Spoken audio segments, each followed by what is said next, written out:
السلام علیکم ورحمۃ اللہ وبرکاتہ۔ ناظرین کرام، تجوید القرآن کلاسز کے سلسلے میں خاکسار سورہ ابراہیم کے رکو نمبر 7 کی تلاوت کے ساتھ آپ حضرات کی خدمت میں حاضر ہے۔ ناظرین کرام، حسب سابق ہم تلاوت کے بعد چند قواعد بھی پڑھیں گے۔ چلیں اب ہم سنتے ہیں سورہ ابراہیم کے رکو نمبر 7 کی تلاوت۔ اعوذ باللہ من الشیطان الرجیم،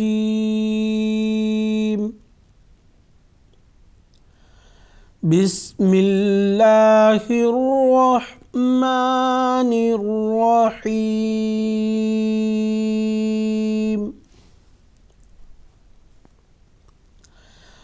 ولا تحسبن اللہ غافلا عما يعمل الظالمون،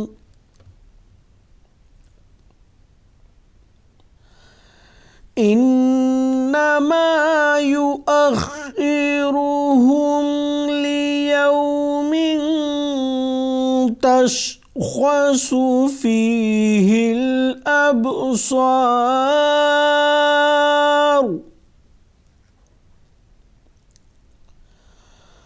مهطعين مقنعي رؤوسهم لا يرتد إليهم طرفهم وأفئدتهم هواء،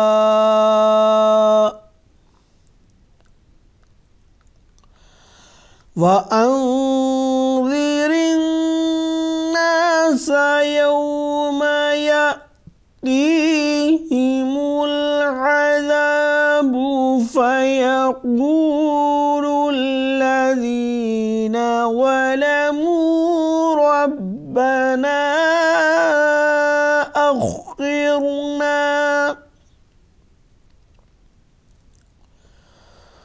ربنا أخرنا إلى أجل قريب نجب دعوتك ونتبع الرسل،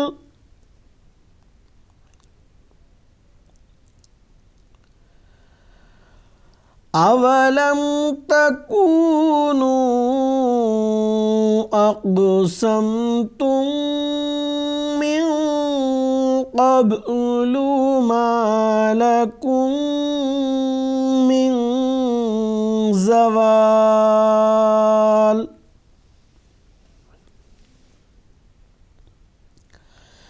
وسكنتم في مساكن الذين ظلموا أنفسهم وتبين لكم كيف فعلنا بهم وضربنا لكم الأمثال،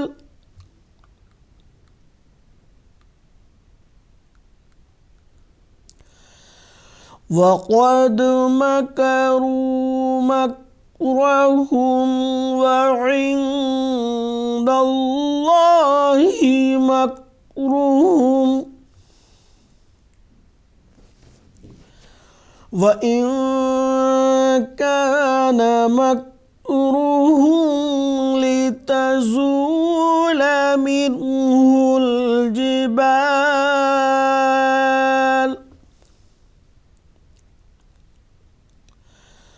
فلا تحسبن الله مخلف وعده رسله،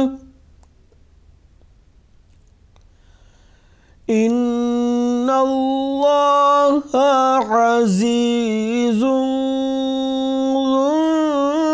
انتقام.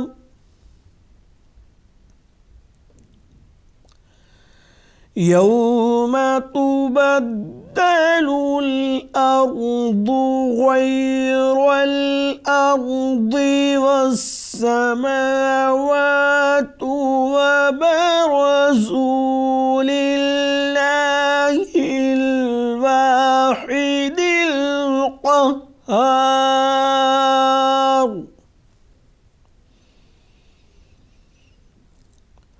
وترى المجرمين يومئذ مقرنين في الأصفاد.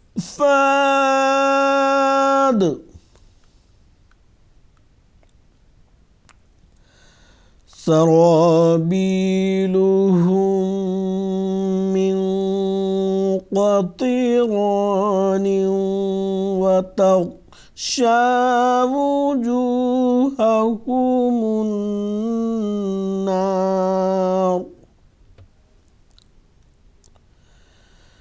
ليجزي الله كل نفس ما كسبت إن الله سريع الحساب.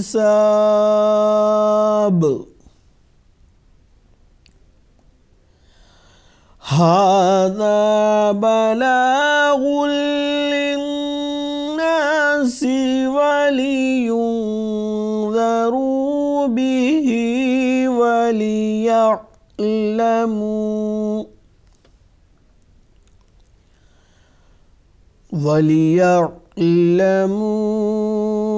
أنما هو إله واحد وليذكر أولو الألباب.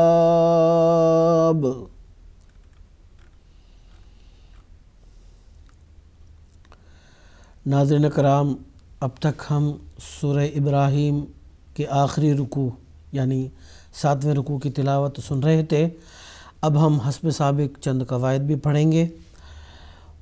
وَلَا تَحْسَبَنَّ اللَّهَ، تا کو ہم باریک پڑھیں گے، اس کے بعد سین کو بھی سخت آواز کے ساتھ ادائیگی کرتے ہوئے باریک پڑھیں گے. نون مشدد کو ایک الف کے برابر غنہ کی آواز کے ساتھ اس کو ہم پڑھیں گے. اس کے بعد جو اللہ کلام ہے حسب قاعدہ اللہ کلام کا، اس کو ہم گول پڑھیں گے. قاعدہ میں آپ کی یاد دہانی کے لیے پھر ایک دفعہ دہرا دیتا ہوں کہ اللہ کلام کے گول پڑھے جانے کا قاعدہ یہ ہے کہ اللہ کلام سے قبل جو حرف ہے، یعنی یہاں پہ دیکھیں نون ہے، یہ جو حرف ہے اگر اس پر زبر یا پیش دونوں صورتوں میں، زبر آنے کی صورت میں اور پیش آنے کی صورت میں، دونوں صورتوں میں اللہ کا جو لام ہے وہ گول پڑھا جائے گا. اگر اللہ کے لام سے قبل جو حرف ہے اس پر کسرہ یعنی زیر ہے تو اس صورت میں اللہ کا جو لام ہے وہ باریک پڑھا جاتا ہے. تو یہ قاعدہ ہے، اس قاعدے کے مد نظر ہم یہاں اللہ کا جو لام ہے اس کو گول پڑھیں گے. اس کے بعد غافلاً، غین جو کہ حروف مستعلیہ یعنی وہ حروف جو ہمیشہ گول پڑھے جاتے ہیں ان میں سے ایک حرف ہے، تو اس کو یہاں ہم گول پڑھیں گے. آگے پھر لام پر جو تنوین ہے اس کا اظہار ہوگا. اظہار کا مطلب یہ ہے کہ نون ساکن کی آواز اور تنوین کی جو آواز ہے مکمل اس کی ادائیگی ہوگی اور غنہ کی آواز نہیں ہوگی. تو اس کا قاعدہ یہ ہے کہ نون ساکن اور تنوین کے بعد حروف حلقی میں سے کوئی حرف آ جائے تو اظہار ہوگا. اب حروف حلقی میں سے ایک حرف عین ہے جس کی وجہ سے یہاں تنوین کا، لام پر جو تنوین ہے اس کا اظہار ہوگا. اور یہاں پہ پہلے بھی بتا چکا ہوں کہ غنہ کی جو آواز ہے اس کی ادائیگی نہیں ہوگی. اس کے بعد میم مشدد ہے، یہاں ایک الف کے برابر غنہ کی آواز ہوگی. یعمل الظالمون، را جو حروف پر میں سے ایک حرف ہے تو اس کو گول پڑھیں گے، اور علامت وقف تا یہاں پہ آیا ہے تو اس کی وجہ سے ہم نے یہاں وقف کر دیا۔ وقف کرتے ہوئے جو قاعدہ وقف ہے اس کے مطابق یہاں آخری حرف جو متحرک ہے اس کو ہم نے ساکن کر دیا۔ اس کو ساکن کرنے کی وجہ سے اس سے قبل جو حرف مد واو ہے عموماً ایک ہی الف کے برابر اس کو کھینچیں گے، لیکن یہاں مد عارض جس کو ہم ٹیمپرری مد بھی کہہ سکتے ہیں اس کے لاگو ہونے کی وجہ سے ایک الف سے زائد اس کو کھینچ کر ہم پڑھیں گے۔ اس کے بعد انما میں نون مشدد ہے، ایک الف کے برابر غنہ کی آواز یہاں ہوگی۔ یؤخرہم، خا یہ حروف مستعلیہ یعنی وہ حروف جو ہمیشہ پر ادا کیے جاتے ہیں ان میں سے ایک حرف ہے، اس وجہ سے اس کو گول پڑھیں گے۔ اور آگے جو حرف را ہے، حرف را کے پر ہونے کے شرط یہ ہیں کہ اس پر زبر اور پیش آتا ہے تو اس کو گول پڑھتے ہیں، اس وجہ سے حرف را کو یہاں گول پڑھیں گے۔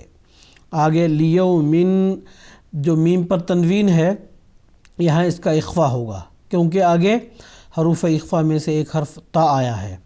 اخفا یعنی جو نون ساکن ہے یا تنوین ہے ان دونوں کی جو مکمل آواز ہے اس کی ادائیگی نہیں ہوتی بلکہ مخفی اس کی آواز ہوتی ہے، یعنی اس کی آواز کی ادائیگی میں مخفی اس کو رکھا جاتا ہے، مکمل تنوین یا نون ساکن کی آواز نہیں ادا کی جاتی، اور ایک الف کے برابر غنہ کی یہاں آواز ہوگی۔ تشخصو، خا اور صاد دونوں حروف پر میں سے ہیں تو دونوں کو یہاں گول ہی ہم پڑھیں گے۔ اس کے بعد فیہ الابصار، حرف با حروف قلقلہ میں سے ایک حرف ہے، اس وجہ سے جب بھی حروف قلقلہ میں سے جو حرف ہوتا ہے اس پر جزم یعنی ساکن ہوتا ہے تو قلقلہ کی صفت کے ساتھ اس کی ادائیگی ضروری ہے، تو یہاں ہم قلقلہ کی صفت کے ساتھ اس کو پڑھیں گے۔ اس کے بعد حرف صاد جو حروف پر میں سے ہے تو اس کو گول پڑھیں گے۔ آخر پر علامت وقف آیت آنے کی وجہ سے یہاں ہم نے وقف کر دیا۔ وقف کرتے ہوئے آخری جو متحرک حرف ہے اس کو ہم نے ساکن کر دیا قاعدہ وقف کے مطابق۔ اب چونکہ را یہاں ساکن ہے اور اس سے پہلے حرف پر زبر ہے تو را جو ساکن ہے یہاں اس کو گول پڑھیں گے، اور اس سے پہلے ایک حرف مد الف ہے تو ایک الف کے برابر اس کو کھینچتے ہیں، لیکن یہاں آخری متحرک حرف کو ساکن کرنے کی وجہ سے مد عارض کا قاعدہ لاگو ہو کر ایک الف سے زائد اس کو کھینچ کر پڑھیں گے۔ تو ناظرین کرام آج کے کلاس میں بس اتنا ہی، انشاءاللہ اگلی کلاس میں پھر ملاقات ہوگی۔ السلام علیکم ورحمۃ اللہ وبرکاتہ۔